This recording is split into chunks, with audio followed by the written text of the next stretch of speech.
3.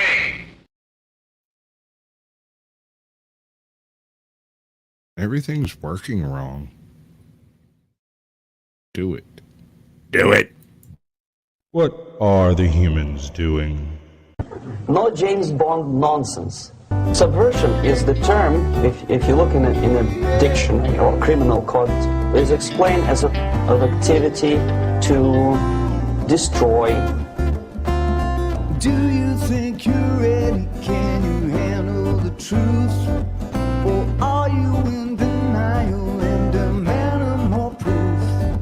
They demonstrate in real time how they're spinning you lies, but no one pays attention, no one opens their eyes. They walk around like zombies with their head in the mobiles, signaling their virtues with a pick on their profile. Yeah. You cannot subvert an enemy which doesn't want to be subverted.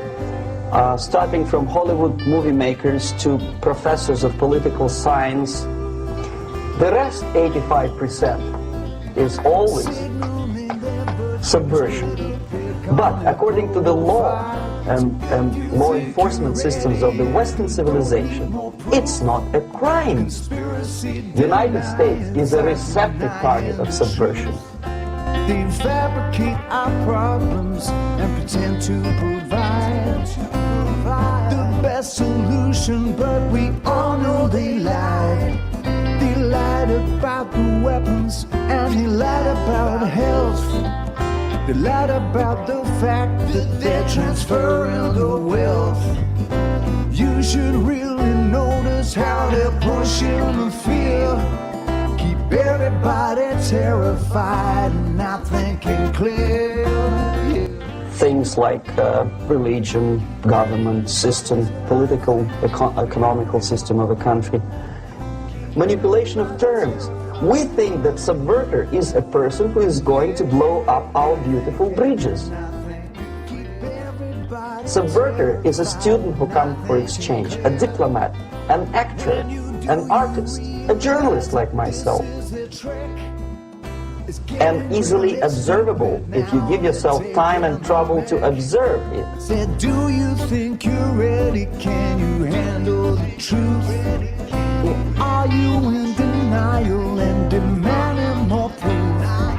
They demonstrate in real time how they're spinning you lies, but no one pays attention, no one opens their eyes.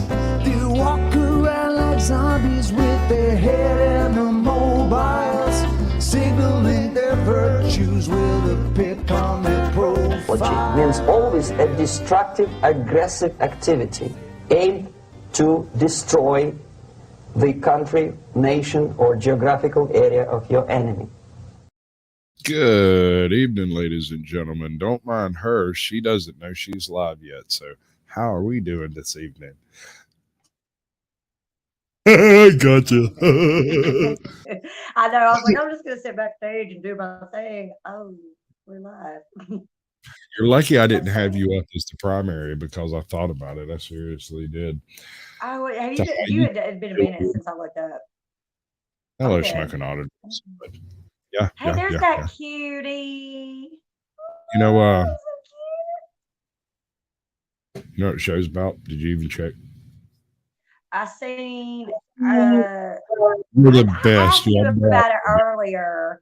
Yeah, but I didn't tell you about the monster, and I asked you about SCPs, but right. It's not SCP. I never know. I guess one of them. No, I know it's not that. I guess one of them could be classified as an encrypted and something else. But genius. That's it. The thing I'm not. And then we're going to talk about Arctic dogs for like an hour and a half. You'll see. Okay.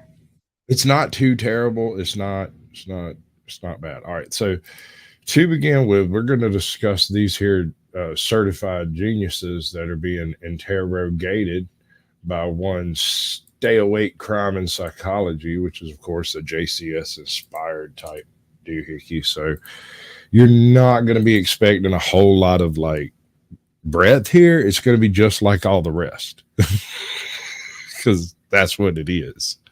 That makes sense. So visually, audio, the vocals would be a curiosity. The way they choose to edit it, because all of these things are edited, that's going to be something to look at. And I don't know whether I ended the video. I went and checked through the video to make sure there wasn't nothing too nefarious going on in none of them, you know. And on this one, you're able to kind of stop it before you find out the verdict, so you don't get to know. Okay. You know what I'm saying? All right. Yeah. All right. We're gonna do the thing with the thing and the thinginess. How do you feel about thingy things? I like thingy things. You know that. Tell everybody hi. What you do? What you doing? What am I doing? What am I doing today, or what do I do in general? What you do? What is your channel? What do I do? Oh, lately I've been talking about true crime, and then I talk about stuff that you do, and then I go be on other people's panels and talk about a plethora of stuff. Like we talked about the Godstones the other night. I really like the word plethora. I can't tell you how many. That's what it is. Word of the week. Plethora. Nope. That barely rates word of the day. If we're gonna have a word of the week, that would have to be something along the lines of Diplodocus. That would be a word of the week. Why that? Three different. Because I heard someone who, you know, when you hear someone that you respect say something that seems simple to you in a different way, perhaps not incorrect, it is a strange sort of thing, right? Because everything else has been right on point. He speaks properly in every other circumstance, and then he calls it a Diplodocus, a Dipa. Oh hell no! Yeah, no, I can't even do it, dude. Like I tried, and he could say it, then I could say it, but it's like a Diplodocus. You just can't fuck that up. So when you hear someone fuck it up, you're like, "How did you fuck that up?" Well, the thing is, if you say it wrong, it's a totally different dinosaur. You're suddenly not talking about the same thing at all. Totally different dinosaur. Open the door, get on the floor. So-called geniuses that challenged their interrogators. We will also be presenting a summary of each interrogation's respective case. The most in-depth summary will be the main focus of this video, the case of certified genius Dinh Bowman. But before we can show you what the behavior of a certified genius looks like, we need to introduce to you the two other criminals whose level of genius is much easier to question. All right, so I just got a email from somebody who didn't bother to come to the live stream, wanting to talk to me about some car kill switch mumbo jumbo. Let me tell you how this is going to fly.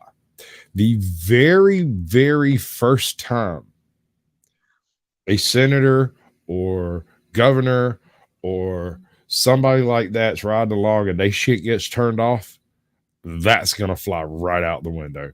Ain't nobody playing that shit. Also, I want to see you put a kill switch that'll work on your shit on my 69 El Camino. I just want to see you try. I'm sure they can design it. I'm sure they can make it, but there's not one made that will survive my 12 gauge. I was going to say, but my most important question is why do they not think that that is going to end badly for them? That's going to end badly for everyone. First of all, they're going to pass the law. They're going to make it illegal to drive, basically, is what's going to come down. The way it's going to work out is at first it's just for DUI drivers, right? Right. So if you end up if you end up in a situation where you might have been driving drunk, they can just kill your car. So let's say you spent the last 4 hours with your cell phone at the bar, and you go get in your car and try to drive home, it won't crank up because you might be drunk. So they'll send an officer to come check on you and make sure you're not drunk. But how many cops you trust to show up at 2 o'clock in the morning at a bar and not lock your ass up? Right. But what if you're just driving without a license? No, I don't know. None of that shit fucking matters. If the kill switch is on the car, it's whether or not you can drive it. If you get in that cracker and crack it up and drive it out, as soon as your phone and the car sync up and notice that you're driving a car and you're not licensed, it just kills it. The cops will show up in a minute and arrest you for stealing a car. This is where this is going. Somebody did the analogy the other day, and I can't remember what video it was in that I was watching. They were talking about how it's not Big Brother, it's Big Mother. It's so overbearingly invasive that it's not the kind of crap that your brother would actually do. It's more along the lines of stuff that like one of your parents, a really, really overbearing helicopter parent would do. Oh, no. We're going to put a kill switch on your car. So if you go anywhere near a bar, you'll have to call the cops and prove that you're not drunk to drive home. But tell me that's not going to tell me that's not going to immediately lead to, well, it was a high-speed chase, so we hit the kill switch. Or they were in the neighborhood when the shooting took place, so we shut down all of their cars and went and picked them all up. Because in order for any of this to work, they will have to be able to track your car first. Yeah. So there have to be a device on and they would have to be able to track I you. do not like that. Yeah, exactly. I'm not with that. They It already says the chick with 17 phones. Right? That's why you never know which phone she's going to be on. You don't even know if that's her phone. That's bullshit. That's bullshit. That's her just phone. like no. That is just like those assholes who say you can't identify one of those new hypersonic stealth planes. That's bullshit. Really? If I see a hummingbird traveling Mach 4, I don't imagine it's a hummingbird. No, it's probably a jet. They say they have like the cross section of like 2 hummingbirds or something like that. But if you see 2 hummingbirds flying along at Mach 4, that's probably not a hummingbird. Right. Yeah, that's definitely not. I have noticed just here, like only within the last 2 weeks, all of the aircraft coming into the airport here are coming in extremely low, way lower than what they normally do. And I don't know if maybe there's been some sort of to the flight path or what. No. It's a very, very detailed and intricate process that pilots are trained to do. It's called landing. Right. Yeah, I know. And they come real close to the ground right before they land. Yeah. No, I know, but where they're coming in now, where they normally come in they come in right where I stay. There's a bridge that overpasses the river, and the airport is right beyond that. Okay, so normally they're well above the power lines, like that's what I'm saying. But lately they've been coming in way lower than what they came in the other day to where I know the people on the bridge where we were all sitting, where they come over us, we're getting nervous. We got to do one thing. There's one thing we got to do. The show. Either finish a sentence or finish a video. Let's do the video. I'm just saying that's very low. Let's try the video. Good luck.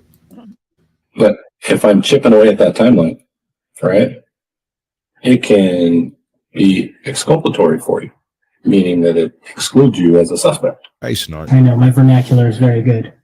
I speak good vernacular. You have to explain your words to me. This is David Wright, the first type of genius, the know-it-all. At 3:40 a.m. on February 17th, 2019, David Wright and his friend Chris Phelps headed on their way to a Jack-in-the-Box parking lot to sell drugs. Both parties involved in this drug deal secretly planned to rob each other. When the two parties met, David took the offensive and pushed for the other group to hand over. Wait a second, hold on. And I know this is really early, but I got a question. Who went there to sell the drugs? Is that clear? February 7th. On their way to a Jack-in-the-Box parking lot to sell drugs. Both parties involved in this drug deal secretly planned to rob each other. When the two parties met, David took the offensive and pushed for the other group to hand over their belongings. This did not go as David planned, and the other party pepper-sprayed Chris and then took off running. David acted quickly, and he immediately fired a gunshot at Raul Quadro. Raul was hit directly in the chest, and he passed away while lying on the pavement in the parking lot. David and Chris then hopped into a vehicle driven by their getaway drivers, Cody Anderson and Raymond Tanhill. They were then taken to a nearby farmhouse where they disposed of the weapon and changed their clothes. Let's see that dude again. David and Chris then hopped into a vehicle driven by their getaway drivers, Cody Anderson and Raymond Tanhill. Those are both big guys. So Can you explain to me how it is that there's 2 getaway drivers in one car? I'm very confused. Seems like one of these Very good guys might not storytelling. been involved all that much. He might be sitting in the back seat hitting that pipe, you know, and looked up, was like, what happened? I think he's dead, man. What the fuck you talking about? We're going to jail for life. What's this shit? You got a mouse in your pocket? Wait, hold up. Drop me off at the police station on the way. Bye. I'm going to tell him everything I don't know. It's like, dude, I was sitting in the back seat smoking an ice pipe. I was just sucking on that glass dick like a $3 whore. Listen to me. All I heard was a kablam blam. Dude be over there in a puddle of blood, and I don't know nothing about it. But Tommy went that way. He lives at 227 North Pine View. He's over here in apartment 7. He's got a little homie who lives in the basement around the way.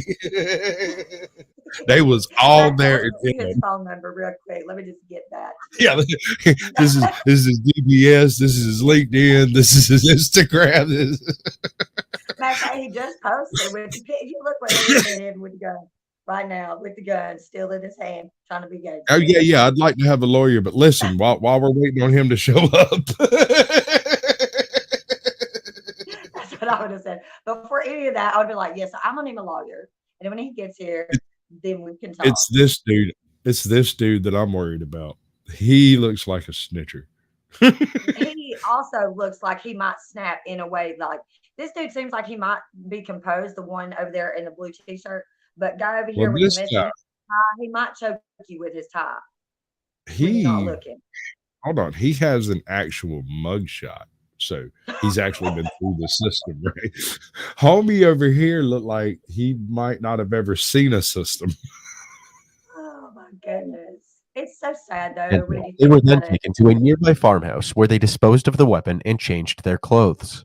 All of the parties were quickly identified due to multiple cameras surrounding the scene of the crime, and 2 days later, David was brought in for questioning. So I would like to hear from you what happens. Well, I have no clue because I'm just now hearing about this. So, I mean, the whole, This guy's shit. I don't know what you're talking about, is kind of out the door at this point. I got several people who've already identified you. You're identified on video. So it's not a question of that you were there. It's more a question of what led up to this. So I don't think this is what was actually supposed to happen, right? So you're just going to play that you have no idea what happened because you weren't there. I was not, no. I've been out of jail for all of a week and a half, and almost every minute of it with my girlfriend. As for, did I plan to kill anybody? Did I kill anybody? No, I didn't. So when I look at the GPS on your phone, it's not going to tell me that, it's going to tell me that you were with your girlfriend the whole time, that you never were. Uh-oh. Never I Jack in wasn't. the Box. I was popping caps and split wigs, though. I was out doing hood rat things with my friends. Oh, Bob. At the Jack in the Box, as if the Jack in the Box ain't gonna have. As you would, you know, if you're going to be 'cause selling you always drugs. go to fast food. That's what you do when you sell drugs. That's what you do. I mean, if you're going to 'Cause be you're an selling drugs. idiot.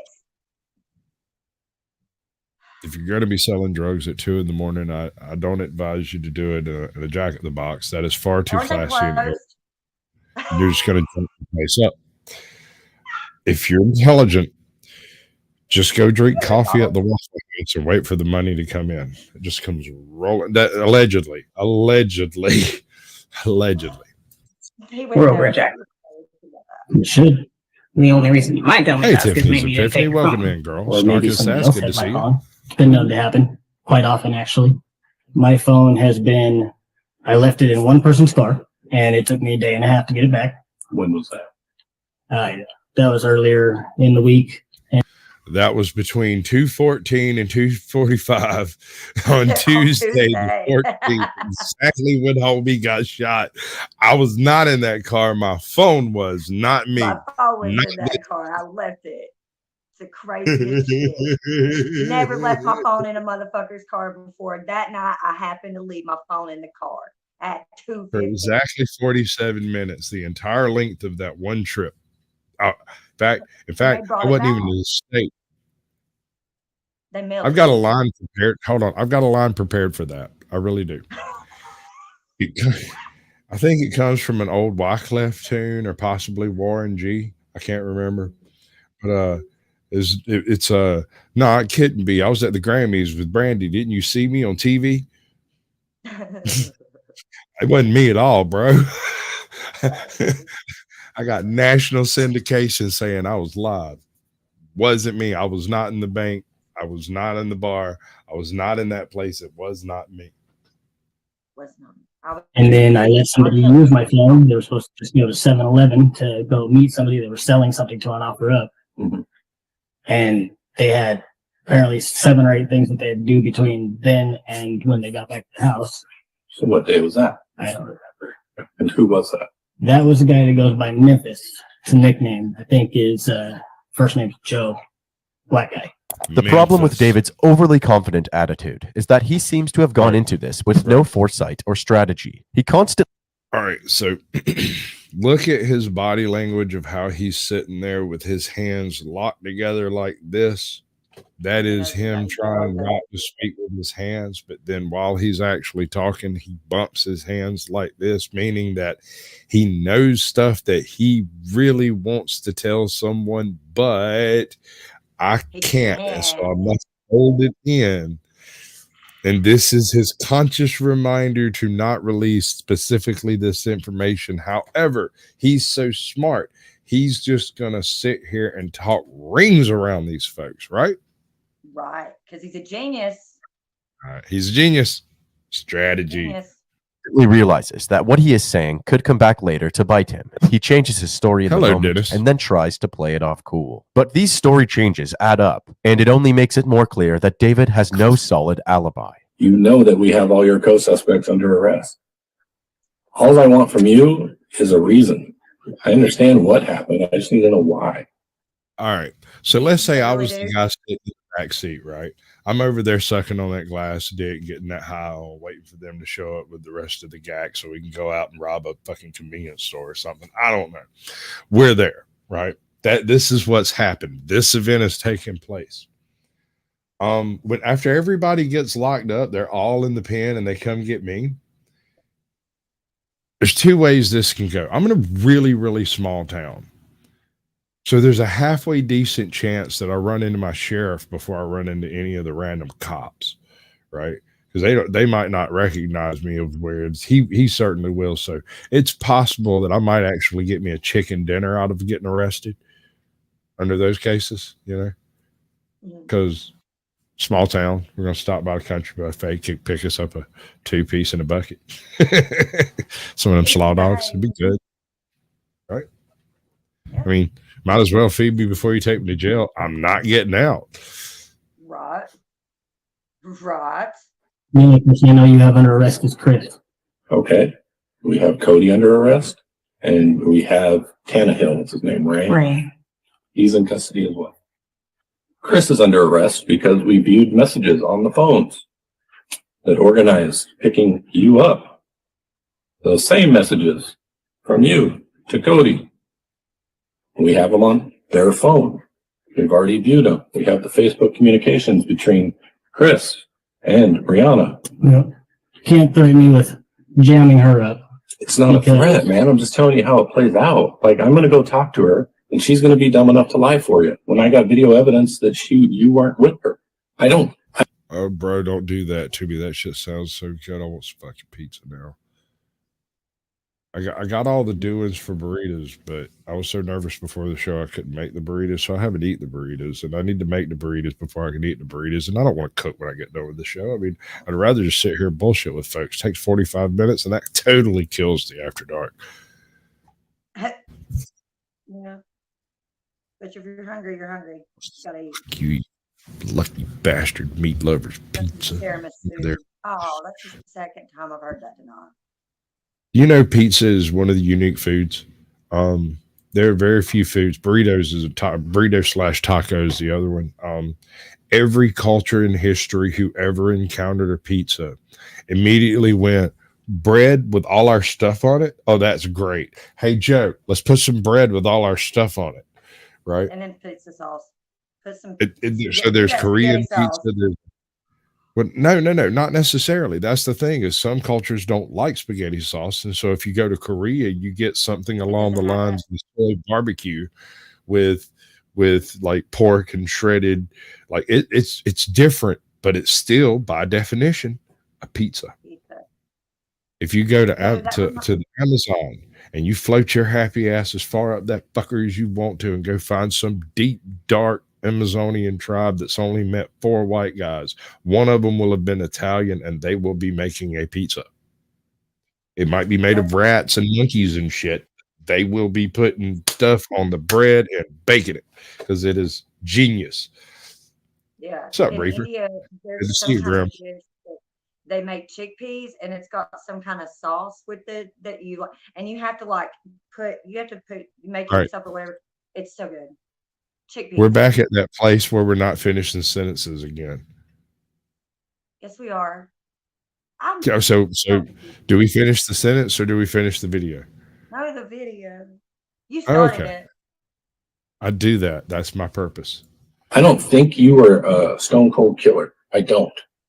Like, well, you if wrong, you accidentally bitch. shot the dude because you flinched or you got scared because of something he did, now is the time. If you come up with that stuff later, nobody is going to believe a word you say. The detective is going above and beyond to guide David into making the right decision, not only for himself, but the people that he is close to. He informed David that if he doesn't cooperate truthfully, those who are loyal to him will suffer the consequences. What's up, He even freaking? extended an Good olive to branch to see you, David, bud. providing him with a Welcome valid in. excuse for the shooting. Practically, We love new people. They're the bestest. Ain't that right, gang? Let's show them how the Squatchaholics do it. Please don't run away. I'll stop doing this.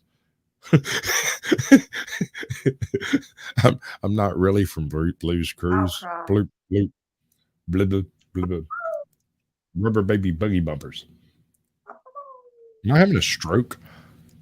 You might Tastes be. like orange. No, we're good. advising him to say that it was an accident. David has 2 options. Take the detective's advice and say that it was an accident, or double down. What choice do you think David made? Hold on. Did I just say Bruise Cruise? Was Freud right?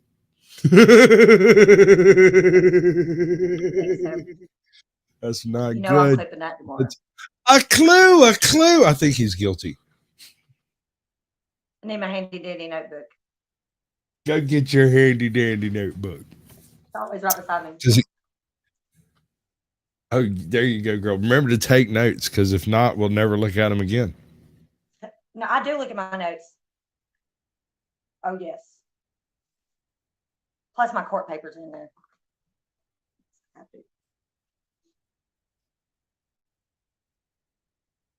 I'm so confused. What is NTMY?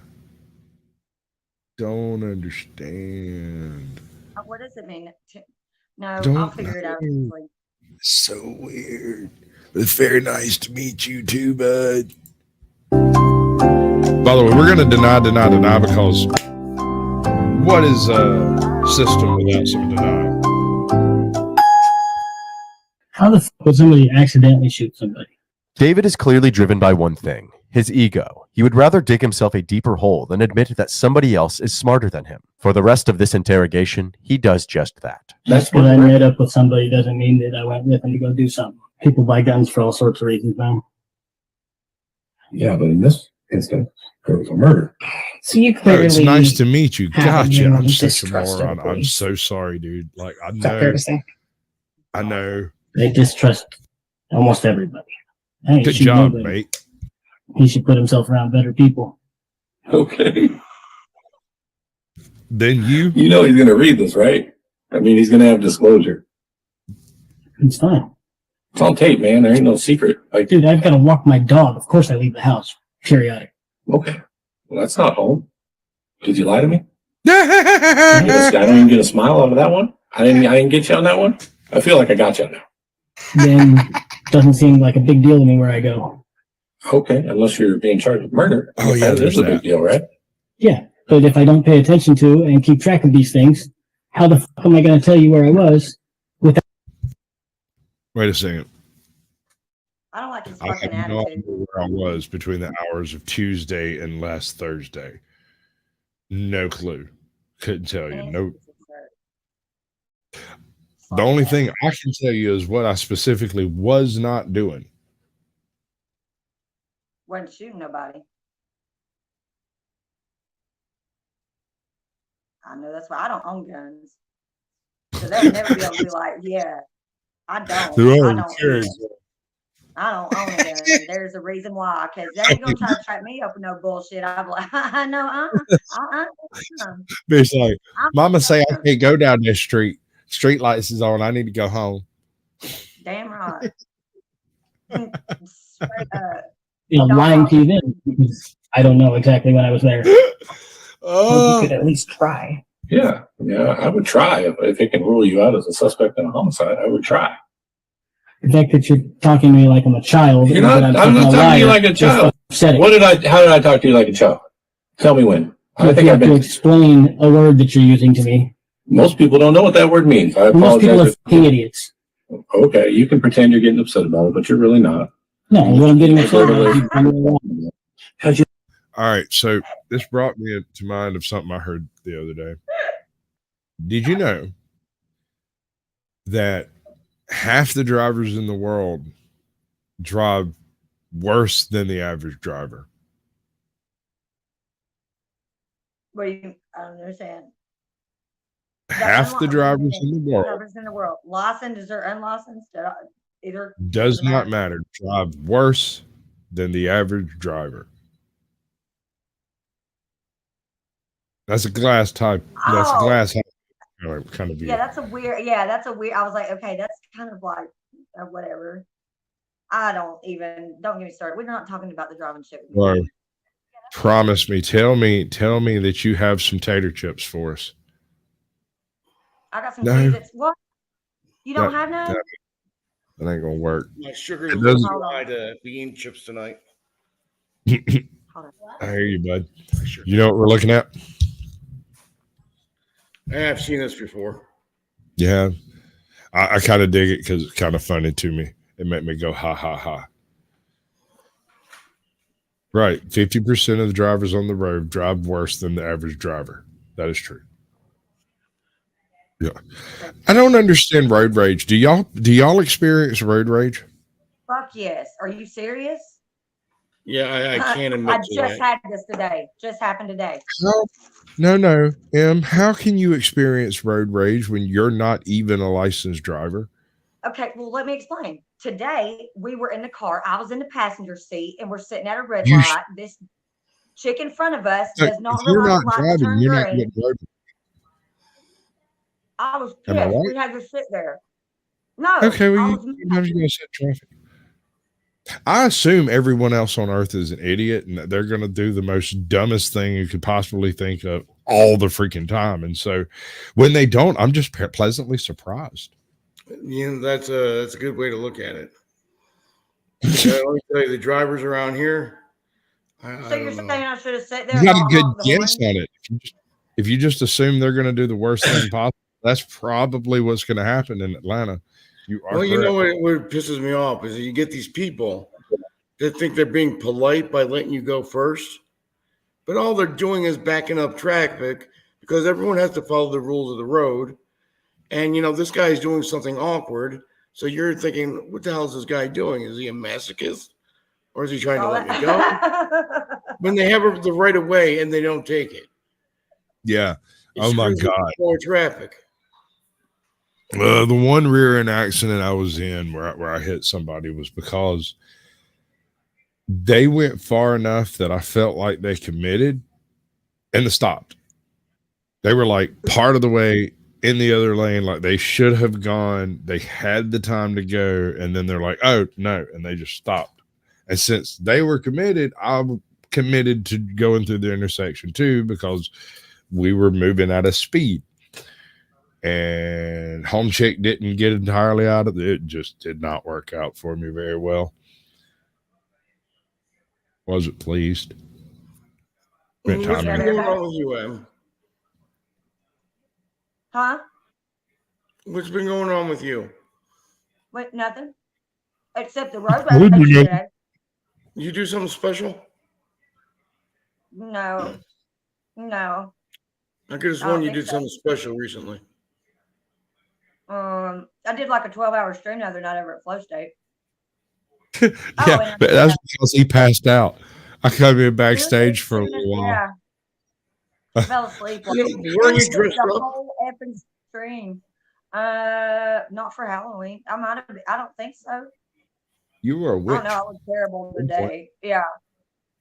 I thought you were dressed up as like a professional, like a office worker.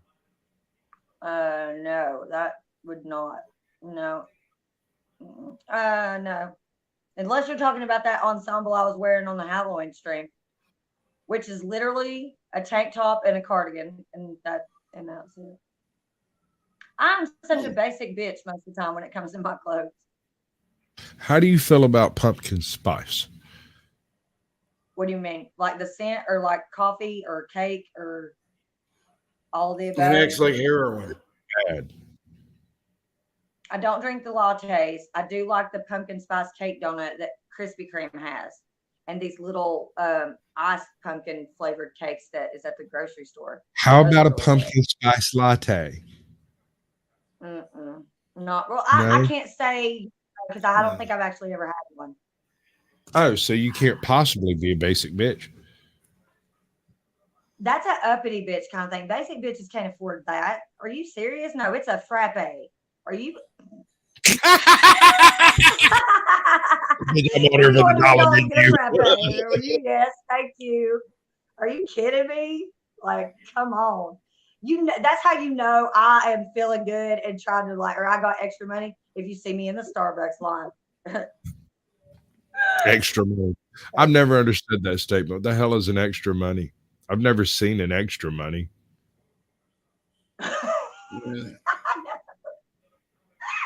That usually in my situation means that somebody else helped me with a bill, and so then I have extra money that I can now spend that I normally But wouldn't see, have. no, there's no way it's extra. I figure extra money is when you don't have to spend. So like you've already done all the shit you wanted to do and you got extra money.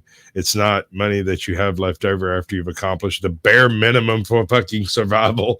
That's not extra money. You and I have very different ideas about life and how things work. And that is so very obvious. I can accept that interpretation of what just took place. I hate Starbucks. Is part of the thrill of going to Starbucks standing in line? I can't drink soy. Get out of the car and go in Starbucks. You have lost your mind, ATL. There is no effing way.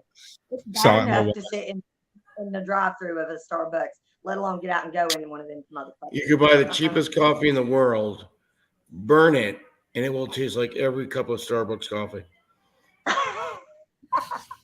Burn those beans. That's all you have to do.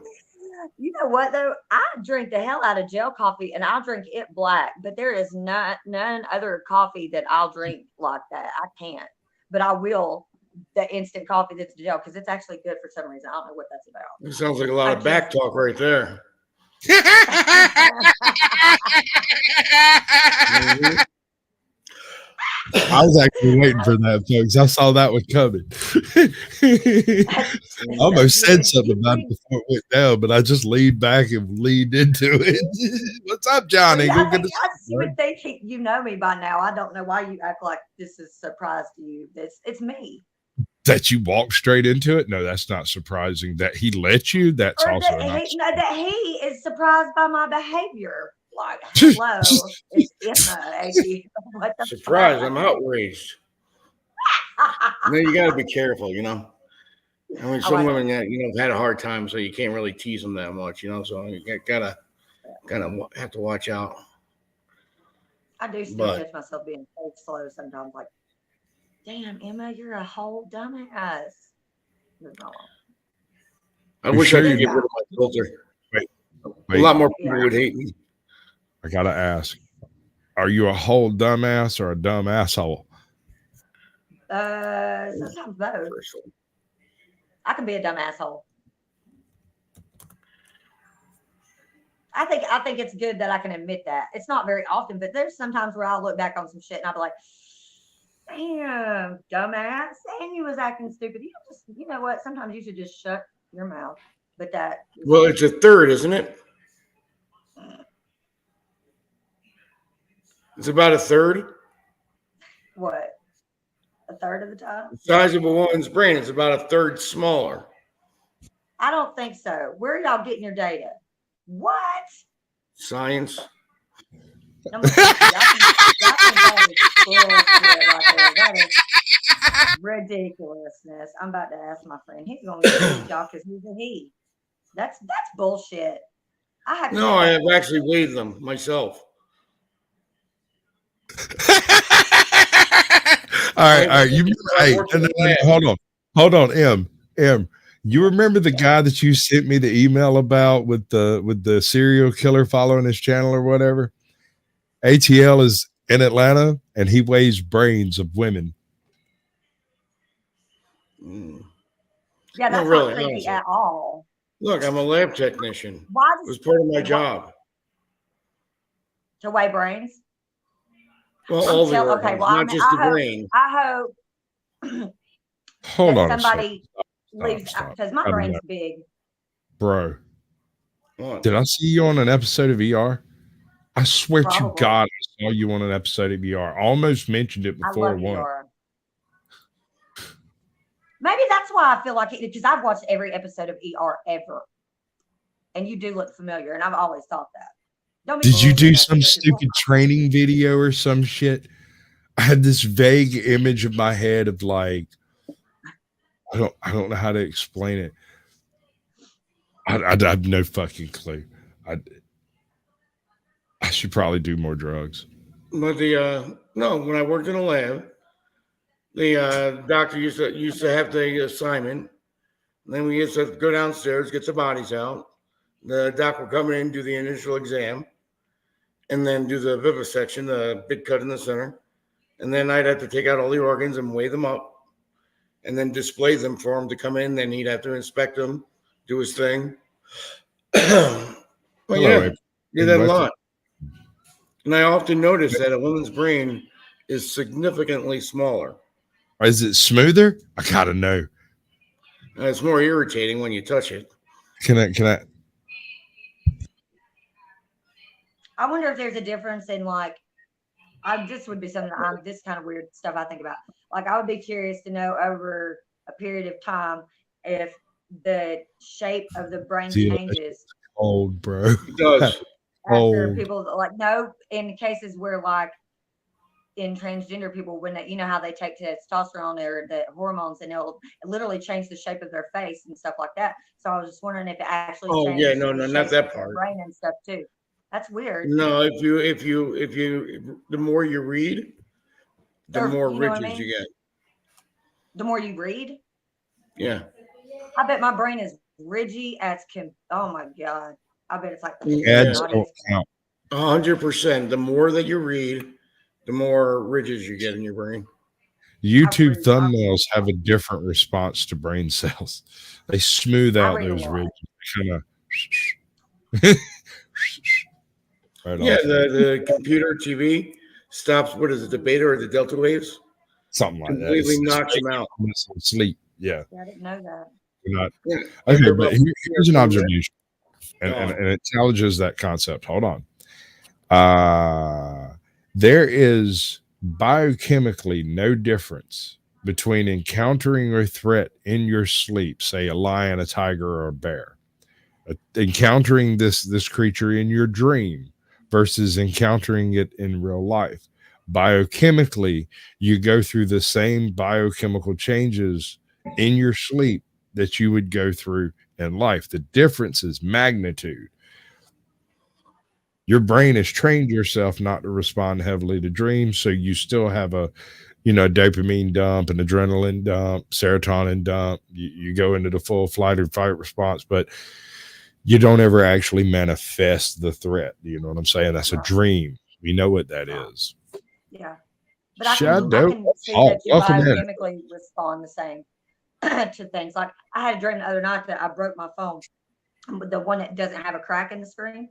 And like when I woke up, I was literally like sweating and almost crying because I was devastated because in my dream my Oh, phone no. cracked, and then when I picked it up, it crumbled. Like it crumbled into pieces, and I was like, when I woke up, it was bad. So I Prophecy. could see Yeah. that. I was gonna say that, dude. It's a projection of how you feel about you managing your own life. Dude, I could do this all day. I'm telling you. I can leave you with a complex. Hey, you do Tell half me the time another where I've been thing. sitting around random ass times at like 4 o'clock in the morning, and I'm So like, John Deniculli, this good to must see be you, that bud. shit that Sasquatch was trying to get me to think about, and it's just now occurring to me, and I'm like, ah, Like getting your license. that all feel the time. Like every time the functional cops pass citizen. me, Like I haven't been driving. Just so you know, not I have breaking not the been law, driving. asshole. I've not been, yeah, I've not been breaking the law actually, and I have 50 hours of volunteer work that I have to do, and then like a couple like It'll be classes that I have to character take while building I'm for doing you. that, and I'll be done. You will Oh, be a shit. better person afterwards. Yeah, I'm gonna do it at the nature center probably, so I can just fucking clean up animal shit all day. There you go. It's the I picture of haven't been the there in a animal. while, so I'm gonna see what animals they're fucking with these days. All right, we're gonna try to get through this video. This one, I had like 3 planned out. We're never gonna see the fucking dogs. There's no hope. We're never gonna see the dogs. Cause he lied. You lied. You lied. And I don't actually think I called you a liar. I did say you lied, but I don't think I actually called you a liar. So I'll call it to you now so we can just move past it. You are a liar. You have lied. With this statement, David must have realized that he had talked far too much and said nothing for the rest of his time in custody. He was later taken to court and pled not guilty, which only resulted in David receiving the maximum sentence, 40 years without the possibility of parole. The obvious takeaway from this example is that a genius would not speak to the authorities without an attorney present. The second type of so-called genius is a little bit different. His name is Mark Denklo. He also agreed to answer questions, but seems to have a bit more experience in dealing with the authorities. Unlike David, Mark has a plan going into this to set Oh, good. strong boundaries. Art? Yep. My name's Scott Curtis with the Clark County Sheriff's Office. Kevin. What's your name? Kevin. Hart. Kevin? Also with Clark County. Oh, Kevo, what's up, bud? Okay, I'm going to go ahead and read them to you. All right. Before you are asked any questions, you must understand your rights. You have the right to remain silent. Anything you say can be used against you in court. You have the right to talk to a lawyer before we ask you any questions and have him present with you while you're being questioned. If you cannot afford a lawyer, the court will appoint one before any questioning. Okay. I have read each of the above rights and understand them. Is that correct? Yep. All right. I can Yep. sign right there, You please. got me by the balls. Let's go to jail. Don't pass go. Don't collect $200. What's going on, But fellas? first, get you a lawyer at the door. You're with He's the, going to fire you. motorcycle club. You have some affiliation with one. Is that Oh, no, right? if you say no, do they have to stop? Okay. Well, the reason I'm Do it. If they ask you, do you understand your rights? If you say no, do they have to No, stop? they'll read them again. What's up, Scully? Good to see you, bud. They'll read them to you again. And if you still say you don't understand them, they'll bring a small team of guys to come in and try to explain your rights to you. And if you still say you don't understand them, they'll put you back in the cell. But they'll probably ask you questions the whole freaking time. So, do you understand your rights? You have the right to remain Well, I silent. know they lock you up no matter what, but I've said that to a cop before, where they asked me, do you understand your rights? And I said, no. Well, You I look have at me challenged. dumbfounded. I You have look at me challenged. dumbfounded. Go ahead. I have challenged whether or not a cop understood my rights once, because he read me my rights and then started asking me questions. And I said, well, where's that lawyer at? And he's like, well, not for this part of it. And I was like, no, it's either all of it or none of it. And you don't get to choose the cheese you get trapped on the board with. That's not the way it works. No questions. We're not doing that. That's not a thing we're doing. Yeah. Okay, so how do you think this guy's going to take it? He's part of the C club, so he's got some experience with cops, I imagine. He's obviously talked. I think looking at his tattoos, I would assume he's probably been in the pen for some amount of time, probably a nickel would be my guess. I wish I could read what was written on his hat, but Yeah. But disclaimer, just because you've had tattoos doesn't mean you've been in prison. But he's an MC, so I have brothers in the club will tell him what's going on with that. They're not stupid people. I mean, I guess there are a few stupid clubs out there, but most MC clubs, you know, they know what to do. exactly. Kevin's got it. That's how that's supposed to work. Yeah, that's what they're supposed to do. There's none of this part or that part shit. Like, Oh, cool. I haven't seen this part of it. I was told the second one was the best, but I don't really know. Yeah, that's Kevin Cox. That's Kevin Cox with the Kevin Cox Sports Update.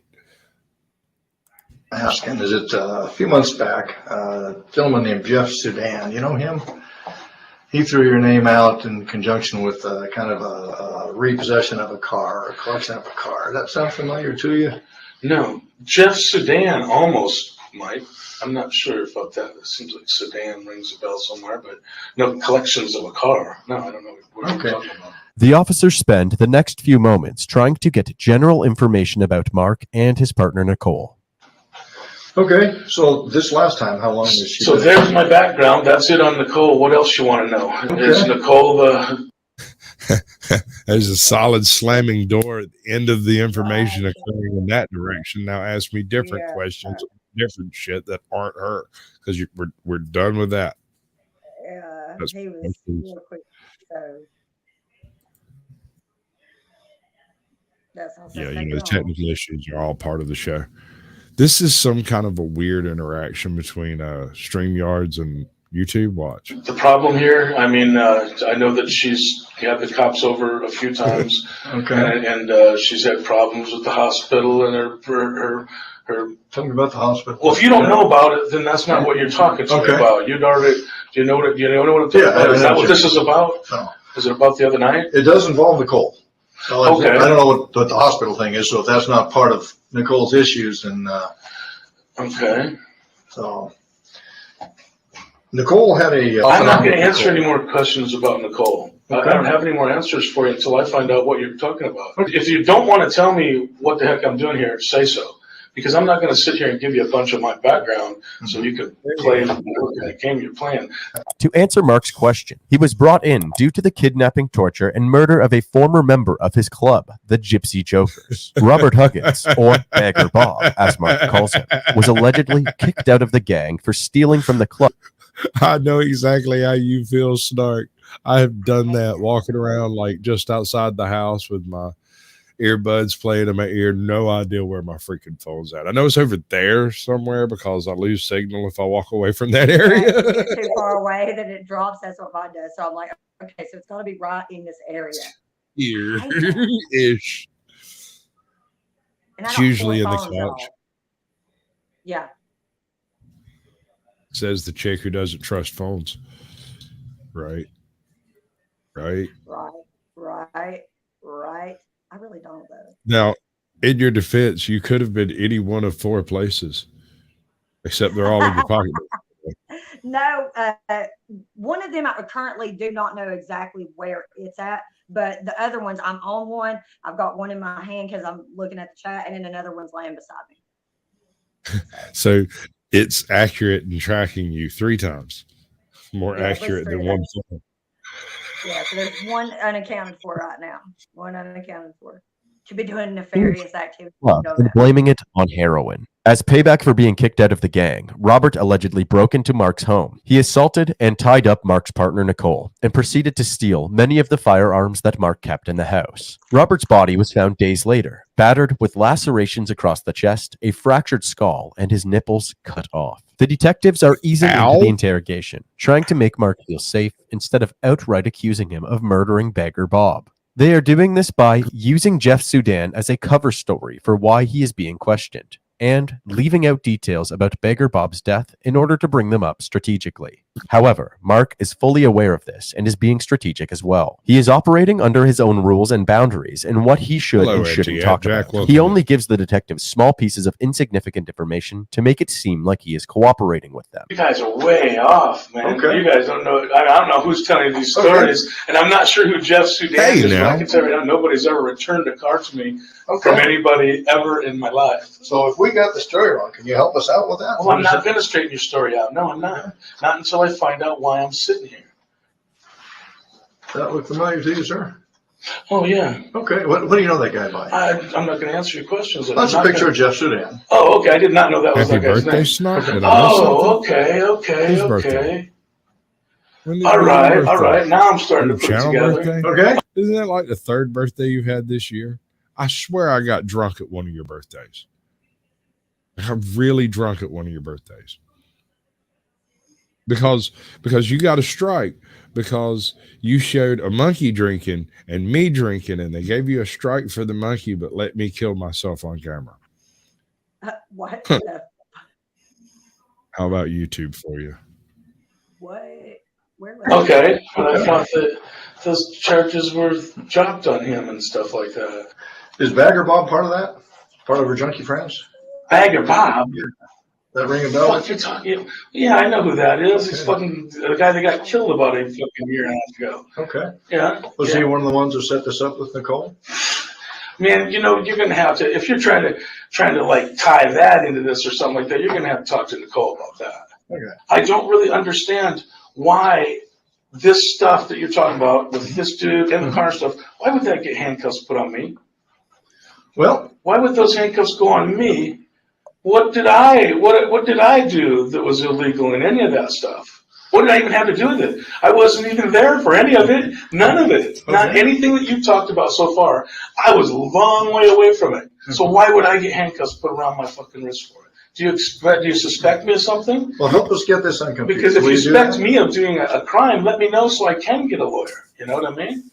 Well, I don't think we've accused you of committing. No, you haven't, and that's why I'm still looking at these marks on my wrists and going, man, what a way to treat somebody who's not suspected of doing a crime. So now what? Well, I'm not. Am I arrested for anything? You're being detained at this point. Okay, but I'm not under arrest quite yet. That's correct. Okay, then I don't need a lawyer quite yet. As previously alluded to, Mark is operating under his own set of terms. You should get a lawyer. Yeah. Here's the thing, though. The very second he asks for a lawyer, he is under arrest. Yeah.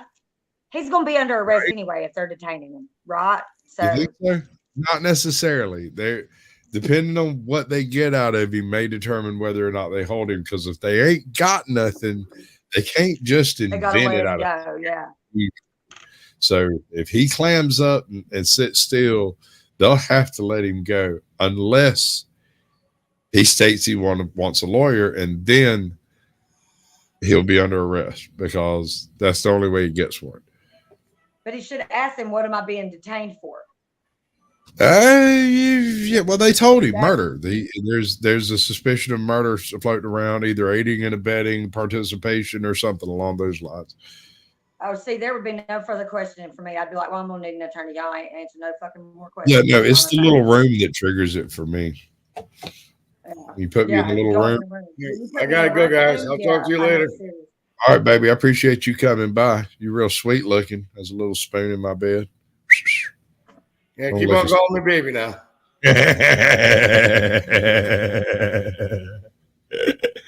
He's special. You know, not really like a genius special, but more along the lines of a dee type of special. Like these guys? No, this guy. Yeah, no, John's right. Detainment is a form of Anytime arrest. they take me in a room, yeah, that's what I was going to say. Anytime that you're being detained, that means you're being held and against your will, because you're not going to be able to leave if you get up out of that chair and try to leave that room. So, yeah, I don't. Right, no, that's the thing. That's what he was asking. Was like, am I under arrest? Because if I'm under arrest, you're going to have to tell me the charge. But if I'm not under arrest, we can hang out and eat chips and drink Cokes all day. But then he said, but you are being detained. So I would have immediately said, what am I being That just means I can't leave. We can talk about anything we want to talk about, provided I don't leave and I don't break the law while I'm in your custody. I'm only detained. Like, I don't even see no snacks. Go investigate. They're investigating. No, they're investigating. They don't want him to leave while they're investigating, so they've got him in a room. That seems to be somewhat legal to an extent. Yeah, that's go investigate. Leave me the hell alone. Yeah, we're gonna go through your house because we got a search warrant while we talk to you. We'd go through all your shit. Yeah. That he would need a lawyer if he is being arrested or being accused of a crime. So the detectives are careful with their words, only saying that he is currently detained. Mark does not realize that by definition, being detained means that they've already accused him of a crime, Put simply, criminal code states that in order to detain somebody without warrant, police must have reason to believe that this person has committed or will commit an indictable offense. By his own rules, Mark should have already asked for a lawyer. It's not until the end of the interrogation, when the charges are brought up, that Mark finally asks for an attorney. You're not free to leave. You can't leave. Okay. Charges are being figured out right now. All right, in More that than likely, case- there's going to be charges. 93% of us believe in monsters. Mhm. There are undiscovered monsters. What's the next poll? Mm. You mean like Here's 90% of us believe in a funny monsters? one. Here's a funny one from my past. My the first kid I really spent a lot of time raising was my niece Savannah, and when she was really little, she was scared of monsters, and one day she came and spent the night with her grandparents, and I was spending the night over there with my parents, and she was asleep on the couch, and I came in kind of late and sat down in the recliner and kicked back. She was still asleep, so I went to sleep. And she woke me up at like 4 a.m, poked me, and she goes, "Uncle Raymond, I'm scared." I said, "What are you scared of, baby?" She said, "Monsters." And I said, "Oh, that's no problem. I eat monsters." And she said, "Really?" I said, "Yeah, they taste terrible." And she went back to sleep. Never, ever had problems with monsters again. There were specific things that bothered her, but monsters wasn't one of them, because That's cool. Sasquatch eats monsters. That's so cool. That's so cool. I never was afraid of monsters as a kid. I don't know why that is. I just never, I think largely because I had already seen paranormal stuff. So like they knew they weren't going to get to me. I'm like, I already seen my dead relatives. So y'all ain't facing me. So yeah. So you haven't seen monsters because they're scared of you? Pretty much, Facts. that's- Okay, in that case, I have nothing else to say, and let me know when I need a lawyer. You dated No me problem. already. Thank you for making me realize that. In that case, I have absolutely nothing to say, and let me know when I need a lawyer. All right. It's technical misunderstandings like this that will exemplify why a lawyer is crucial. Boundaries during an interrogation are fortified by legal literacy, so having a lawyer ASAP is the safest option. Mark eventually went to trial and was found guilty on all charges. He was sentenced to life in prison. That brings us to the main subject of our video. The story begins in Seattle, Washington, on the evening of August 31st, 2012. Kevin Watts and his friend Angelo Rama were driving around a quiet suburban neighborhood when they heard 5 pops behind them. The next thing they saw was a BMW speeding past them into oncoming traffic through a red light. When they saw this, they decided to take justice into their own hands, and a brief car chase ensued. But they couldn't manage to catch up. They turned around to investigate where they heard the pops come from. Their intuition was correct. A shooting had taken place. A red Subaru Forester still sat before the intersection with its motor running. Glass from a car window was shattered all over the ground. 911 was called, and when detectives arrived on the scene, they confirmed that the victim was Yancey Knoll. Yancey was an avid outdoorsman who volunteered for Habitat for Humanity. He taught kids how to rock climb and was a course marshal during the Seattle Marathon. He was described as the glue that held together a large group of friends and neighbors. Yancey had just left the QFC store on Capitol Hill, where he worked as a wine steward. He was idling behind a bus, waiting for a red light to change at 15th Avenue Northeast and Northeast 75th Street, when someone pulled alongside him and opened fire. One of the shots fired had actually missed, and 92-year-old Mrs. Schulmeister. All right, ladies and gentlemen, and so this is one of those not getting road rage moments. This is a learning moment. I don't give a damn what kind of traffic I'm in. I give 2 tiddlywinks how far back you got to sit so that I have enough space to pull right or left in front of me sitting at a red light. I will not creep up under the bumper of the car in front of me to try to squeeze one more car in behind me. Fuck all of y'all. You get there late. You should have left earlier. So that doesn't happen to me, because as soon as they pulled up next to me, I'd have popped the clutch and squalled on out of there, bowling all 4 tires. It's getting son. Yeah. I mean, at this point, once the shrapnel flying, it doesn't matter if we dent some cars and store windows and shit. We leave. That woman, that poor old lady. I'm just saying. Also, Always look ahead. Always have a way out. Even if you're boxed in on both sides, as soon as traffic Yeah. starts moving, it changes the whole game, you know. And as soon as the shots start popping, it's definitely going to change the game because everybody's moving regardless. yep.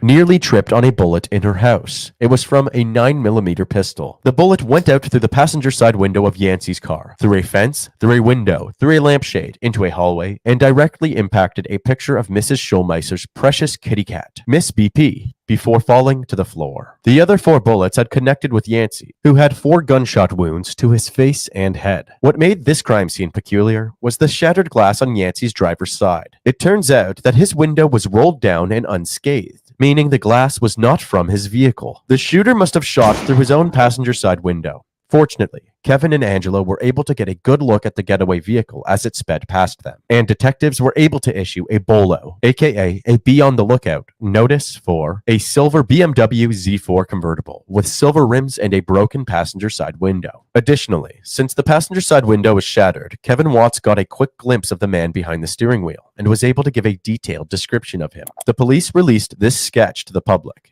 as well as still photos of the vehicle from a nearby security camera. Over the next 2 weeks, they received hundreds. All right, so we're not talking about a rocket surgeon here.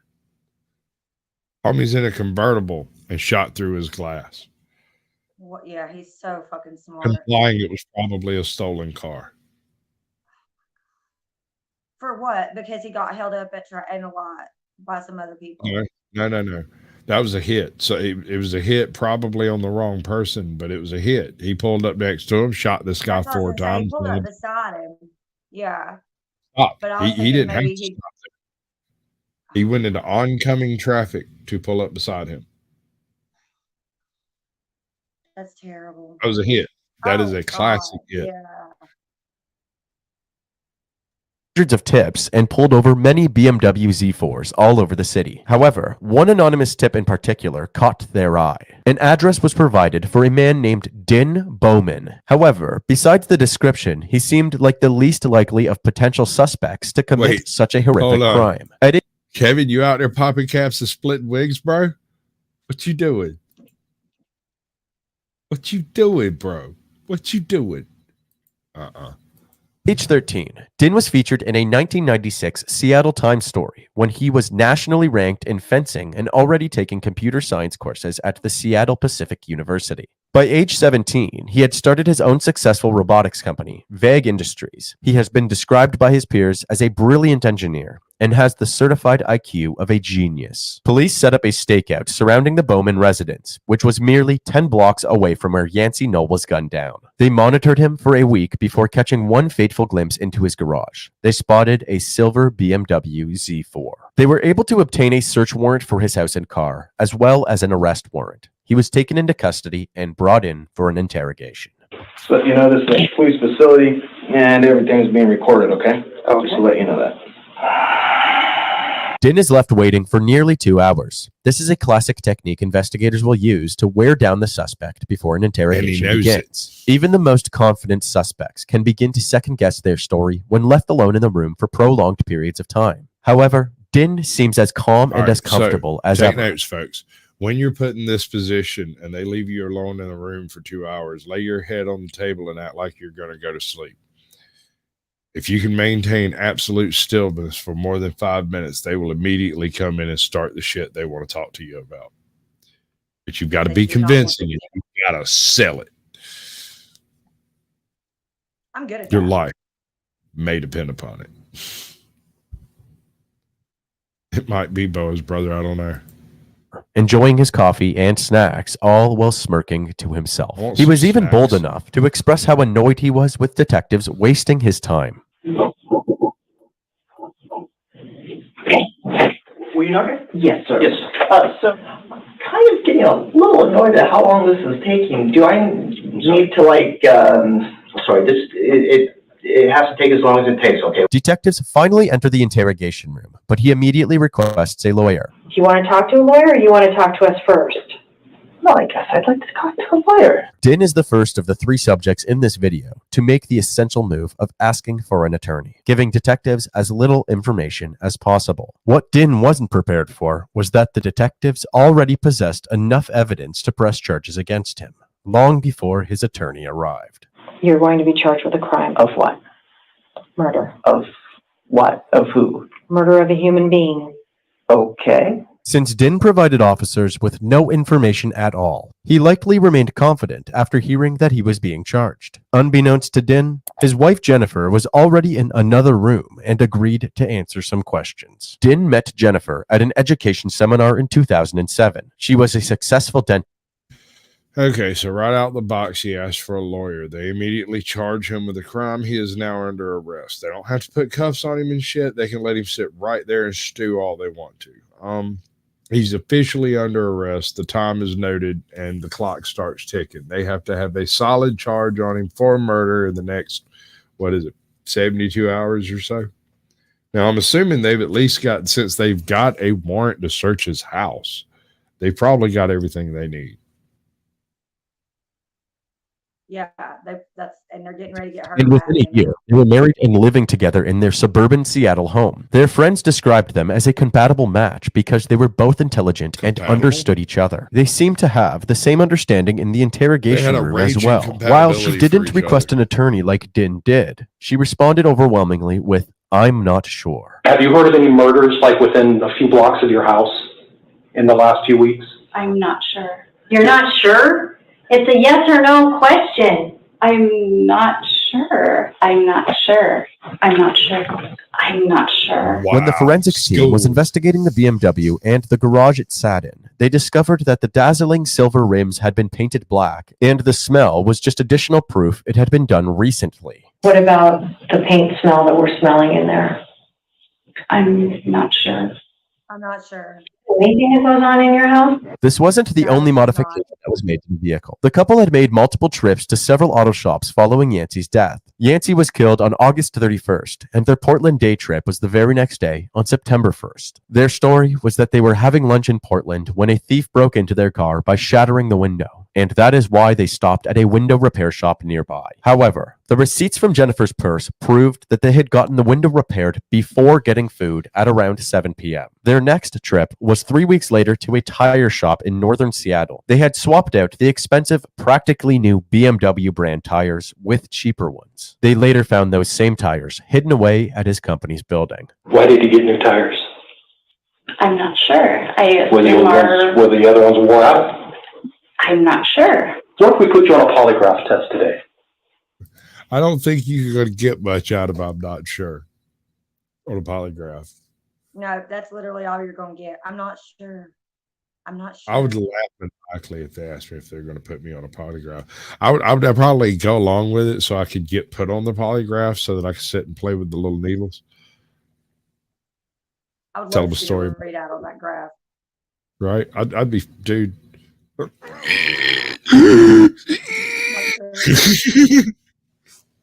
Right. You can tell the female interrogator is already set up. Like, I would be too. I go ahead and start telling Chuck Norris jokes. I'm out. I'm like, you're going to have to deal with this one because I'm about to, I'm going to catch. Dude, can you imagine how much weed this woman smokes? I'm not sure. They look like a sack of potatoes. I mean, I can tell you're lying just looking at you. Jennifer's demeanor throughout this interrogation was dissimilar to the unfaltering confidence of her husband. She seemed nervous, had poor eye contact, and was visibly shaky. The detective saw this as an opportunity to apply more pressure. You're a good person. Don't let him do this to you. He might be nice to you, but we've gotten tips on him. Why do you think we've been watching your house for the last couple weeks? And for you to say you don't know, it defies any kind of logic I can ever think of. It's absolutely ridiculous.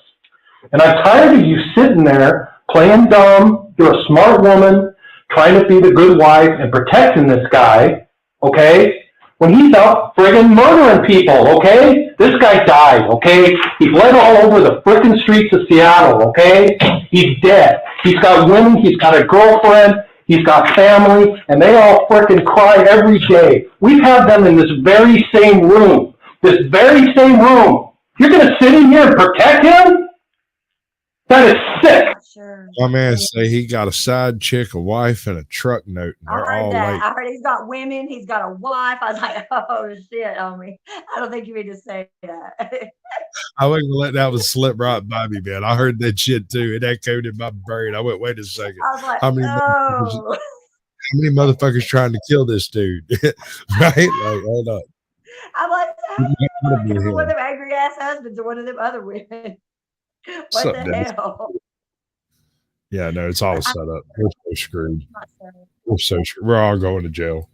That is sick. That is disgusting. And I'm disgusted by it.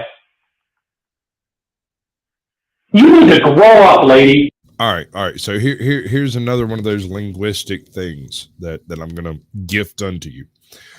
When someone makes a statement that is very clear and doesn't need to be explained, and yet they go back and explain it by defining what it is that they just said, that means they have no idea what in the hell they're trying to say. They're just trying to make noise.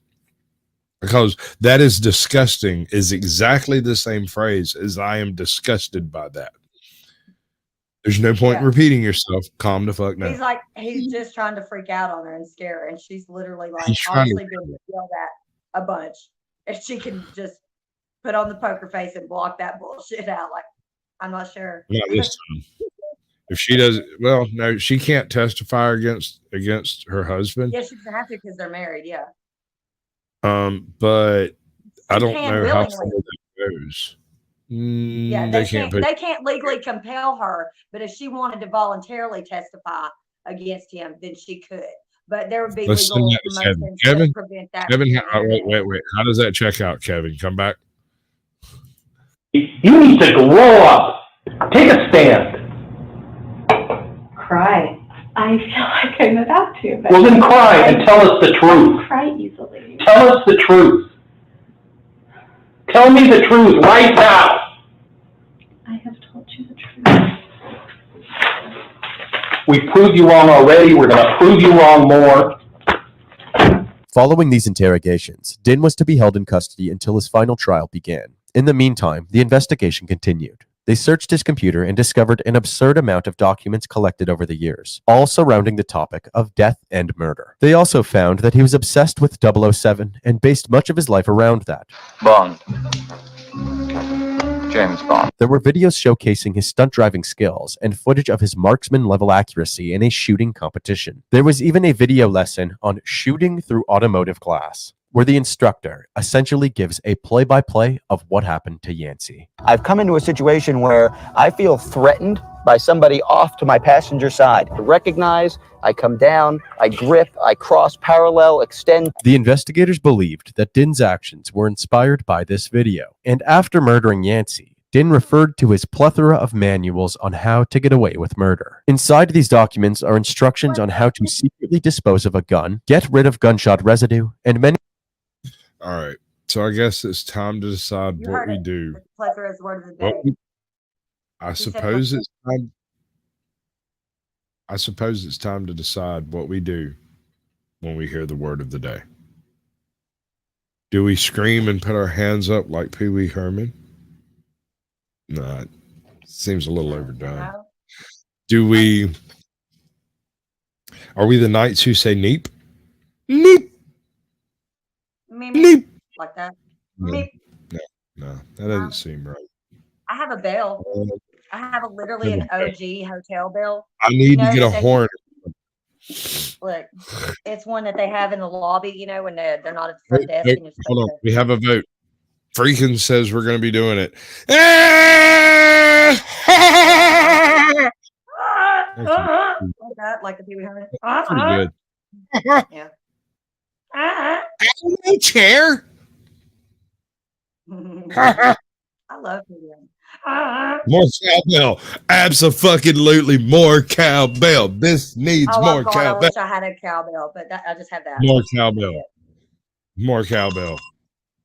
I said cowbell. Stop that silly all I shit. had.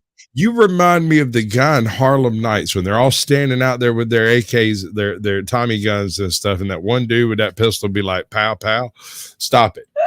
Get some help. Pow, pow.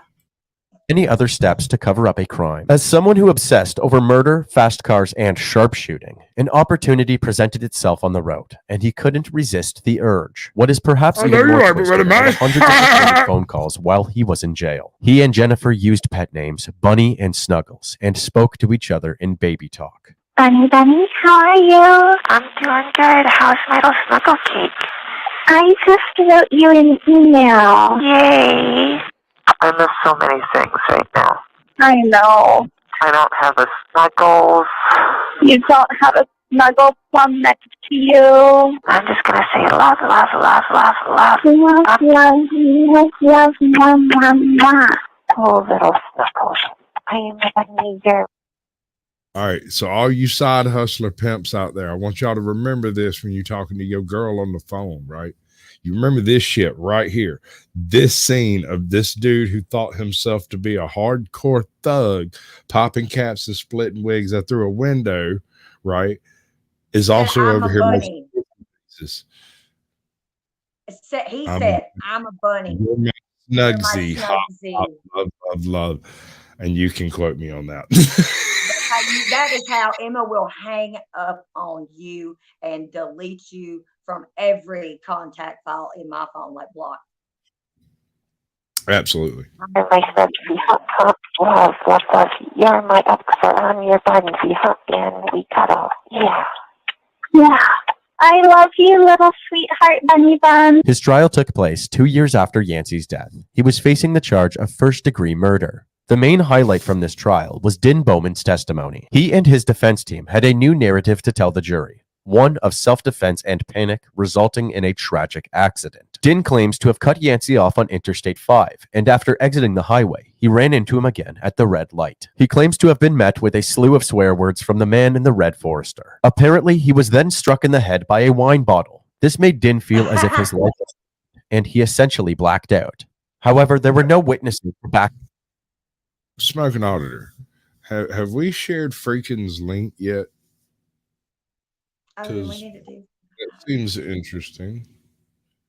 Oh, I don't even know why it hasn't occurred to me to do that. I'm busy doing other dumb shit over here. He'd be actively streaming and doing stuff. It's. Oh wow. I don't know about this $5 make you holler panel. Oh, well, let me see about that. Oh, you know me. Would you like to claim yourself, young man? I don't think your mother would appreciate that one. Oh, this well, maybe she would. This is where you want to be when Jesus comes back. Have little $5 make you holler panels is where you want to be. Actually, I was kind of hoping to be down at the Hooters getting me a wings and stuff. Backup statements. Yancey's family and friends took offense at this, since they were confident that Yancey would never waste his precious wine in a road rage incident. The idea of Yancey having road rage in the first place was thought to be ridiculous. They said he had a kind soul and apparently drove like a grandma. The prosecution spent 3 days tearing down this narrative to the best of their ability. You threw away the evidence that you could show the police to prove you were not a criminal, right? I didn't think they would even believe me. So you don't think that most husbands would go home to their wives and say, oh my God, I almost got killed. You lied to your parents. You lied to your wife, right? Is that a question? Mr. Bowman, you have no trouble answering yes or no to Mr. Brown. Is there something wrong with the way I ask questions of you? No. It's a strange question. Okay, well, that's the first no I think I've gotten from you, so I guess the point's been made. Dinh had spent 2 years getting his story straight with the help of his attorney, but whether it would put reasonable doubt in the minds of the jury was uncertain. On December 9th, 2014, Dinh's 32nd birthday, the jury began deliberations. While they awaited a verdict, Dinh and Jennifer had more jailhouse phone calls, comforting each other and validating each other's feelings about the trial. This seems ridiculous. It is pretty ridiculous. They can't prove premeditation. Wait, people actually thought their case was right?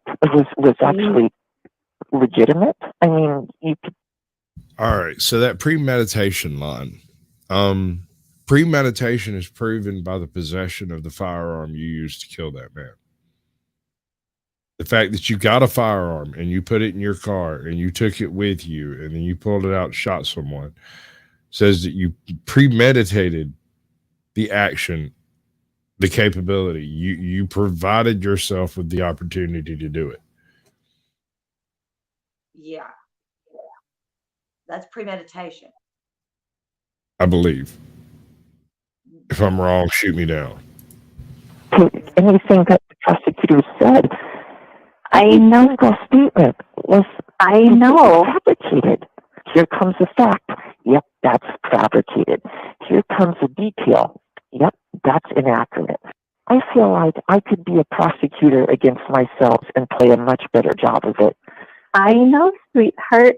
Hey, that's so little cupcake. It made me think of cupcakes. Yep, little pumpkin pie. All right. So there The are absolute absurdity. crimes of passion where, let's say, you walk in on your wife getting railed by 5 guys and you go to work on them with like the freaking Golden Globe you have on your nightstand, right? You start laying about with you and you happen to kill one of the guys. That would be a crime of passion. That is not necessarily a thing that you go to prison for.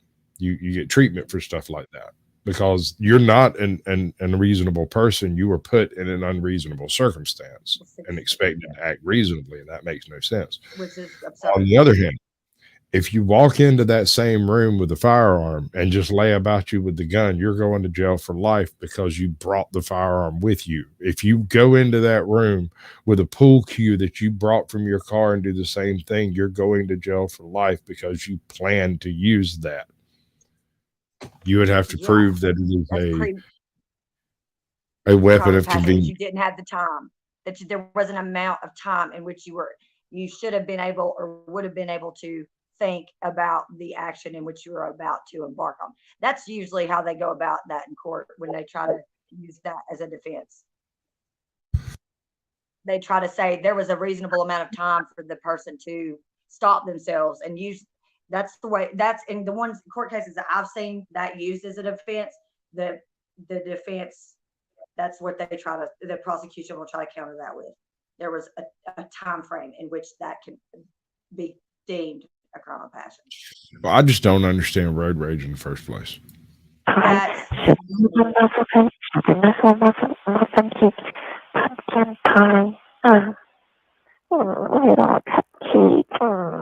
In just over 24 hours, a verdict was reached. And we have an update now on the breaking news we brought you at the top of this newscast. A jury has found Dinh Bowman guilty of murdering Yancey Knoll. Prosecutors said he killed Knoll for the thrill of it. Yes, Michelle. Now, this jury had just over a day to deliberate. They deliberated all day yesterday and a couple hours this morning. Then they gathered in the courtroom and the judge read the verdict. We, the jury, find the defendant, Thomas Dinh Bowman, guilty of the crime of murder in the first degree as charged. Yancey Knoll was driving home from work back in August of 2012 when prosecutors say he was shot by someone for the thrill of it. Dinh Bowman, 32 years old, pleaded. He actually took the stand in this case saying that he admits he killed Knoll, but says it was road rage. I can tell you the jury didn't believe that. Instead, they convicted Bowman of first-degree murder. That carries a sentence of 28 to 31 years in prison. We expect the sentence to happen next month.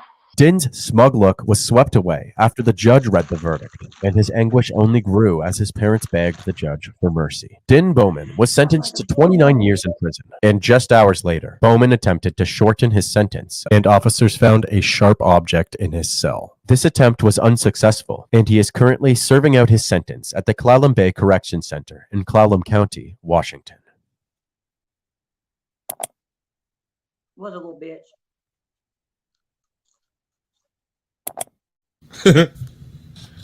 What are your thoughts on the case?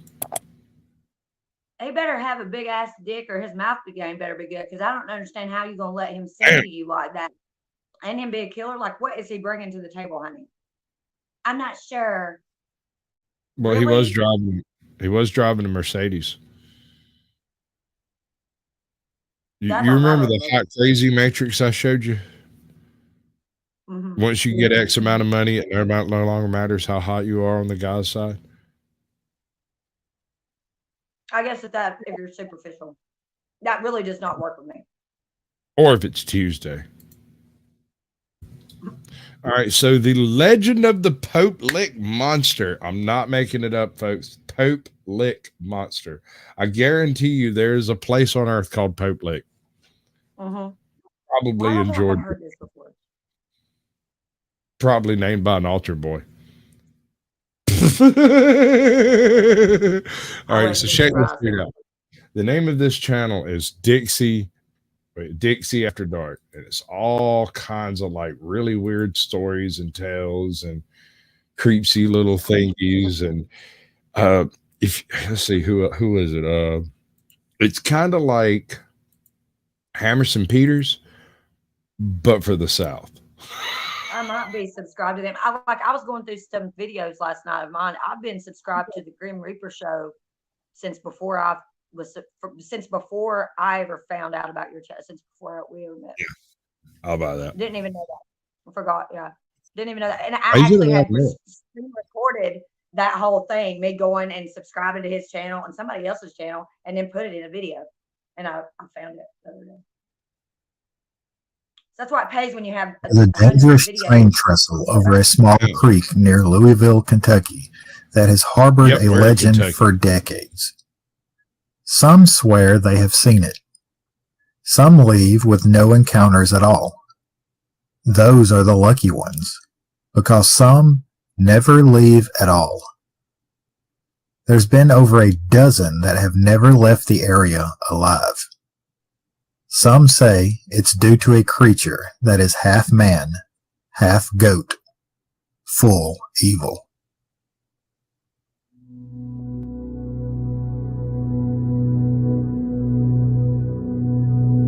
Everyone loves a good, strange, weird, or bizarre story. Well, welcome to the American South.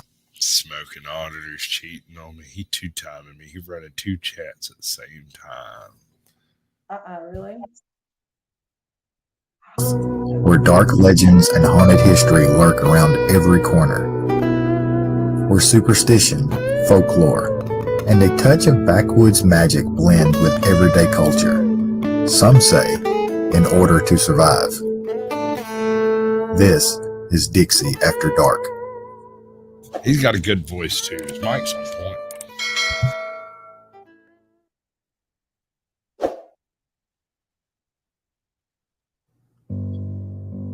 Dating back to the 1960s, from best I can gather, stories began of a creature living in the growth beneath an old train trestle that spans across Pope Lick Creek in Louisville, Kentucky. The monster is said to be half man, half goat, walking upright on two cloven hooved legs, the torso of a man, and the head of a goat. The creature is said to be covered in greasy fur, with sharp horns protruding from a pale white forehead. Sounds Egyptian. There are many origin stories for the creature, but there are two that are the most common. One, the creature is a circus freak or carnie, vowing revenge after the way it's been treated. Two, the monster is a twisted reincarnation of a farmer who sacrificed goats to Satan in exchange for immortality.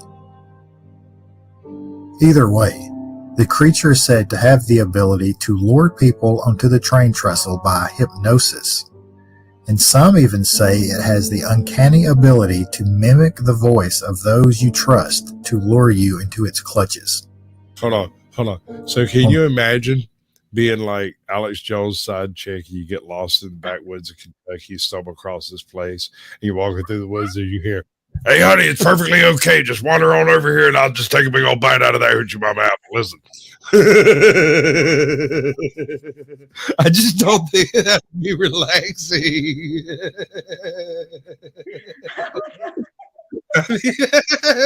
We're gonna imitate someone you trust. Come right over here and take a couple of these Boston vitamins. Get me a cup of coffee. It'll be all right.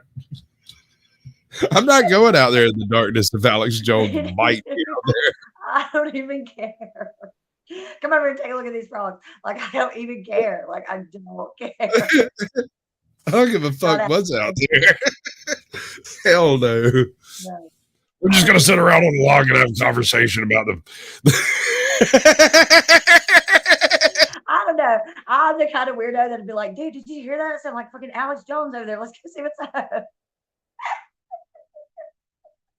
My life would get over there and be Sasquatch with a fucking radio set in the middle of a fucking circle playing fucking weird Alex Jones clips. No. Can think about how much creepier the swamp is when you hear Alex Jones talking out of it. You know they're already out here in the middle of the swamp turning all the frogs gay. And it's a bunch of the various shit already. I don't know, man. There is certainly something wrong with us, bro. There's certainly something wrong with me. Absolutely. We're not responsible for any dreams about Alex Jones that you might have. That is not our fault. Just hiding out in the Texas swamp somewhere. We're just over here sitting next to an alligator eating a bunch of people. It's okay. Like him and Joe Rogan. Like that is so God, I wish I could do Joe Rogan's voice. That would be hilarious. I know. He's just such a bonehead sometimes. I don't know why, but I like Joe Rogan. I used to watch a lot of Joe Rogan, especially if we have a limited amount of time left. We have to move on. Limited time. Limited. Psychic abilities. The Pope Lick monster is also said to wield an axe for those rare instances where the passing train or the sheer fear doesn't finish you off. Dubbed mostly as an urban legend, it's been difficult for me to find anything semi-concrete as to where or how this legend began. The earliest mention of the trestle itself is found in the December 1909 edition of the Courier Journal. There is no mention of the creature, though. The brief article reports a train derailment due to a broken beam.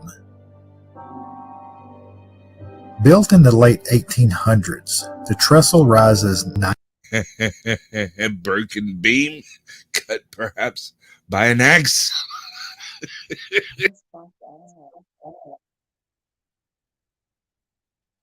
90 feet above Pope Lick Creek and stretches a distance of 772 feet. The skinny, rusted structure may look like the remains of a bygone era, but the trestle is still heavily used by the Norfolk Southern Railroad. There are no railings and no places to hide from the train. It's just you, the train, or a 9-story drop. It should go without saying. So I do see this little thingy right here. I feel like I could stand on it and not get hit by a train. And the only good thing you ever did was get hit by that train. I got a severe fear of heights. Like, Dude, I seen a guy break his leg one night. We were mucking around up on a dead spur that's no longer used. There's a bridge used to go over the river, and you could cross it. Like I said, the trains almost never use this spur because it doesn't really go anywhere. But they used to sometimes use it to store extra cars. And every now and then a car run away and it ended up at the bottom sitting over the river until they came and got it. Right. And so we were like down there fishing off the bridge when and this is the thing.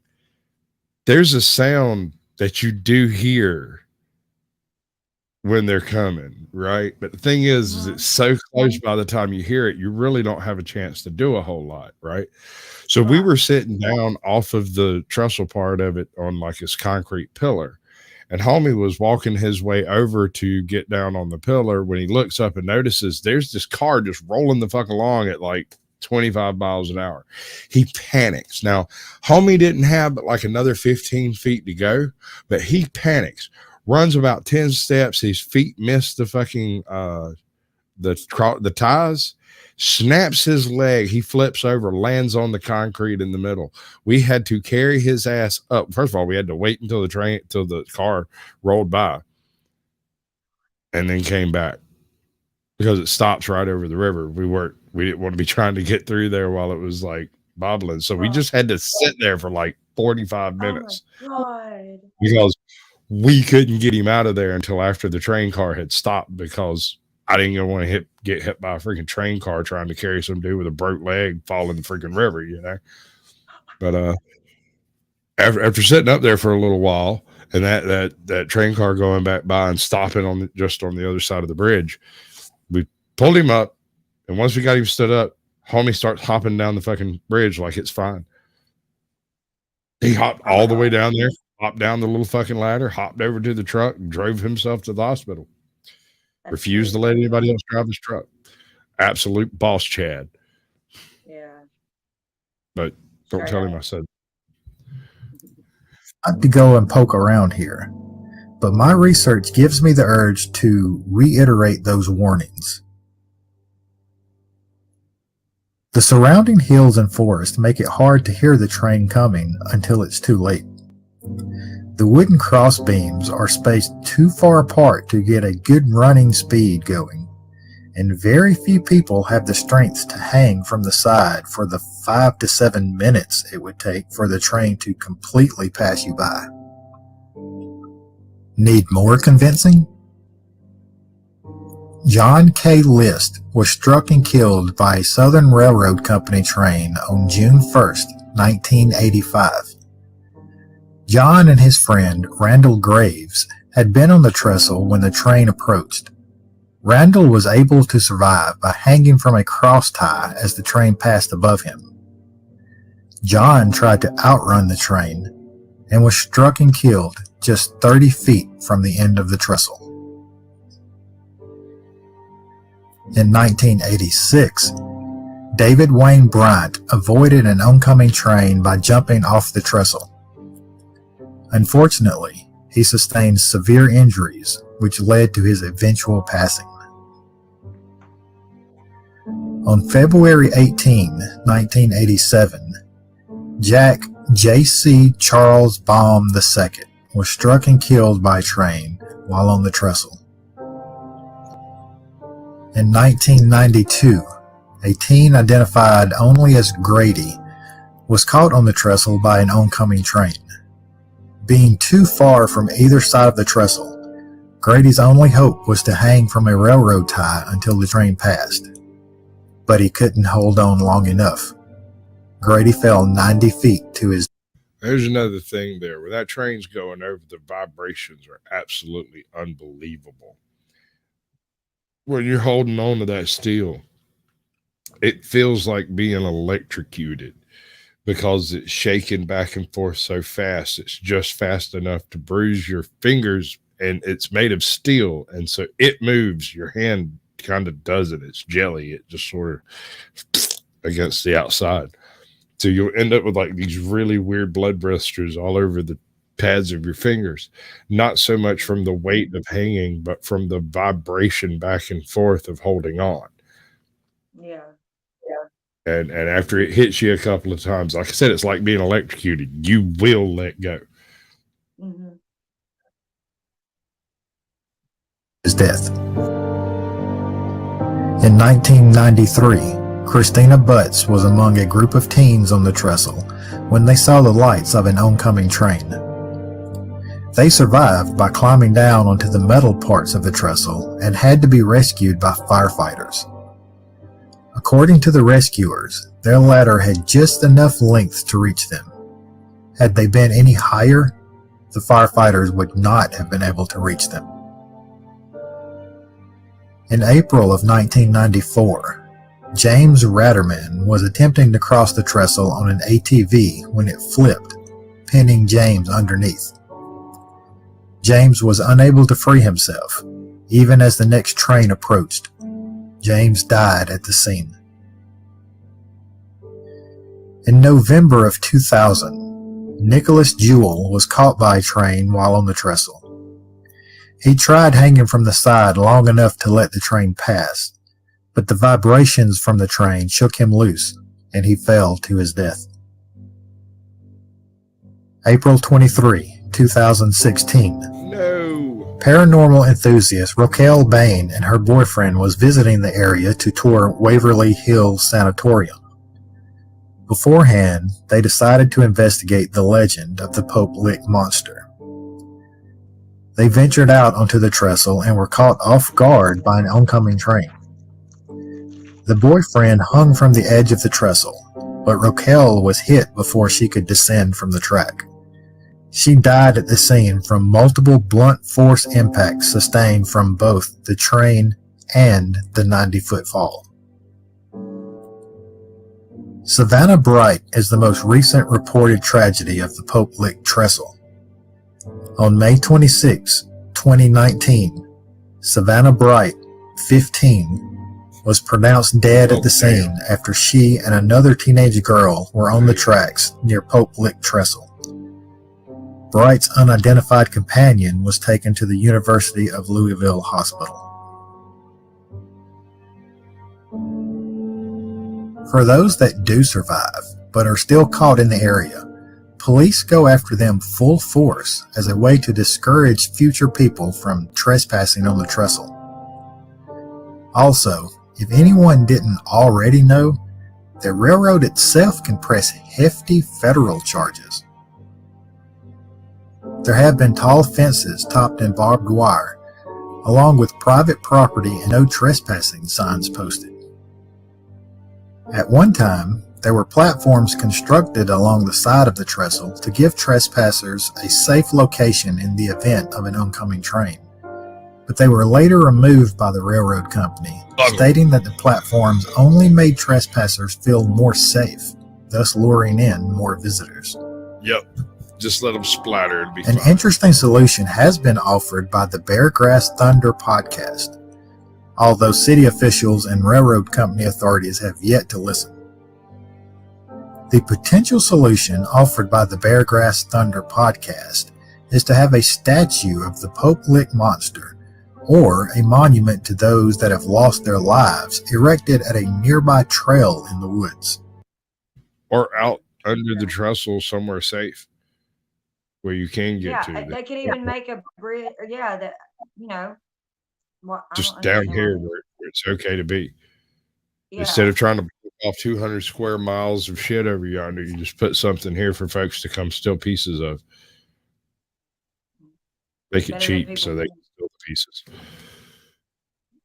Right? Yeah. Right. Their argument is this would give cryptid hunters, folklore fans, and paranormal enthusiasts a place to meet and visit that is away from the dangers of the trestle and bring awareness to the death and tragedies that have already taken place. That's working with people. Personally, to lock them out. I kind of like that idea. I do. Much like the Mothman statue in the town square of Point Pleasant, West Virginia. Right. That would give curious... So you got a choice. You can go over here to the trestle and maybe die. Or you can go a half mile down the road over here to a wide spot where they've got the Goatman statue and go have your picture took with the Goatman statue. You don't have to go and try. Oh, fuck all that noise. I mean, if that's what you're here to do, you take a picture with the statue, right? I say clear out under the trestle and make that a park area. Yeah. If it's going to have that many people going through it.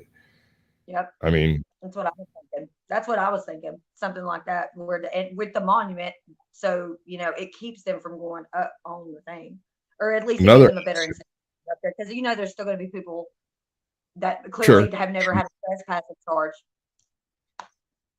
But you could also stick a warning device to let you know if a train's coming from like a quarter mile away.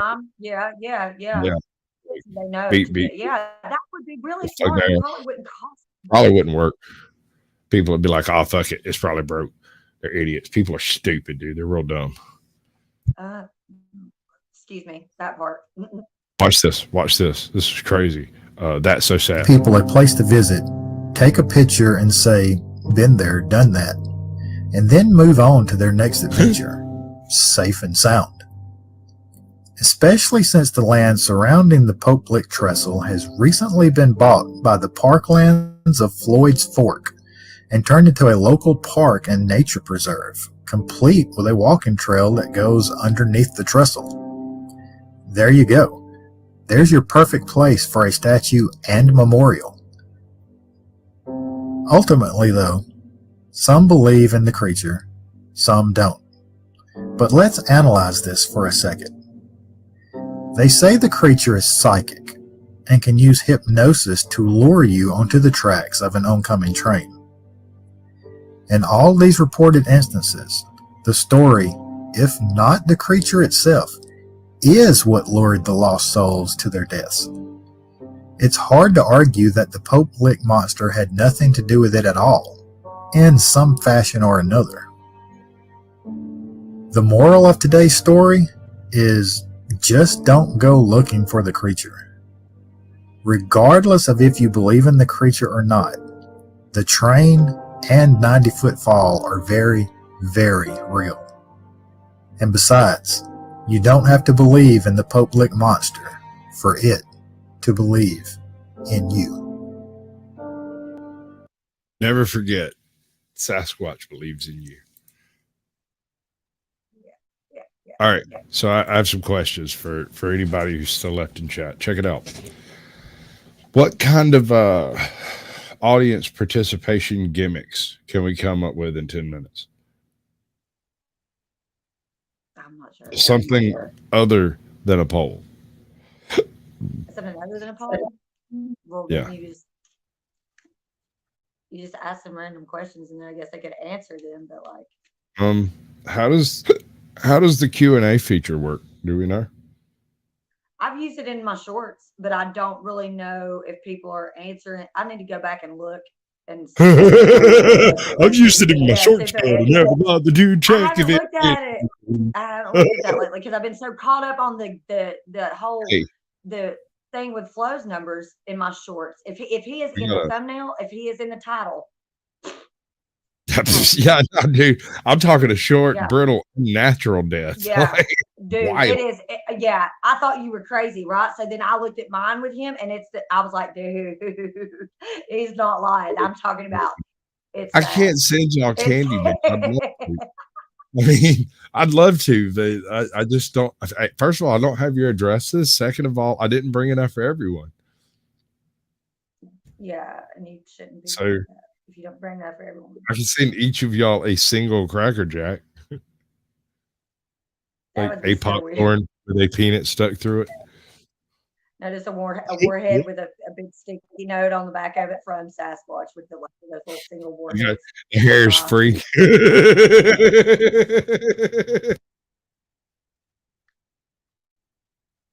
So you don't have to throw that candy away because nobody eats the warheads but me.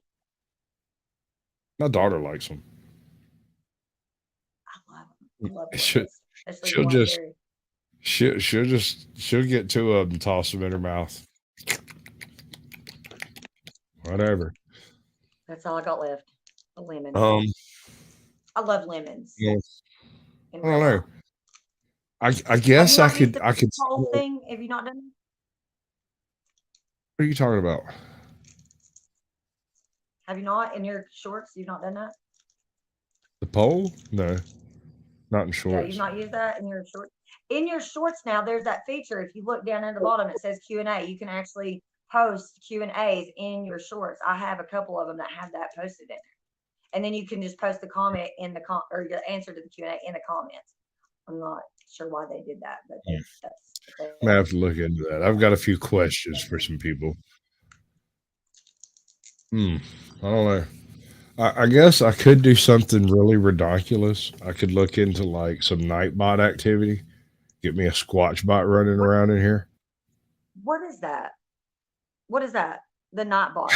All right. What is that? So let's say I don't have a mod or I don't have mods in chat and I want to drop somebody's link. You can set it up so that you type in like I or E or whatever and type your channel name and your link will be posted by Nightbot. Nightbot has mod status to do that basic type of stuff. but it can do other things too. You can set up you can set up so that you earn a certain amount of, say, Sasquatch tales, right? For every minute you watch of Sasquatch, you get a Sasquatch tale, and your accumulated minutes can be used to bet on card games, different little gambling things, slot machines, all kinds of weird crap that it's all done with like silly little emojis and stuff, but it's have you ever played Crowley Manor? Okay, Crowley Manor doesn't matter. Crowley is a really, really early game that was almost entirely text based. This is a similar sort of thing in the chat, and so it'll do all kinds of stuff. Nightbot is Debo. But I've seen the Nightbot thing in other people's chats. So well, you can name Nightbot. You don't have to leave it named Nightbot. People just do that so that you can do. Yeah, I know. I'd probably name mine Lorenzo or Jim Eagle or something. Yep. Well, I'm just gonna leave that. And you do this, Millie? Why do you do this? Oh, because they're good when you get past the sour stuff. You can past it. Jolly Ranchers exist. They don't have no sour. Yeah, but they're not as sweet. Ben's twitching over here. That lemon one was rough. I have not had them in a while. Like leveling up. That was hard. That was extremely difficult. I was not ready for that amount of sour. Captain Curmudgeon hit me. We have some differing philosophies on what YouTube is for, right? He wants to exchange information and news and stuff like that, and I like laughing at all you motherfuckers. Oh yeah, that's not what YouTube's for. He doesn't. Okay. I guess he doesn't like being undone live because inevitably during the show at some point in time, I say something that breaks him, where he goes off camera. He just leans away because he's laughing and he's scared he's going to be blowing stop. He's just got to get off cam.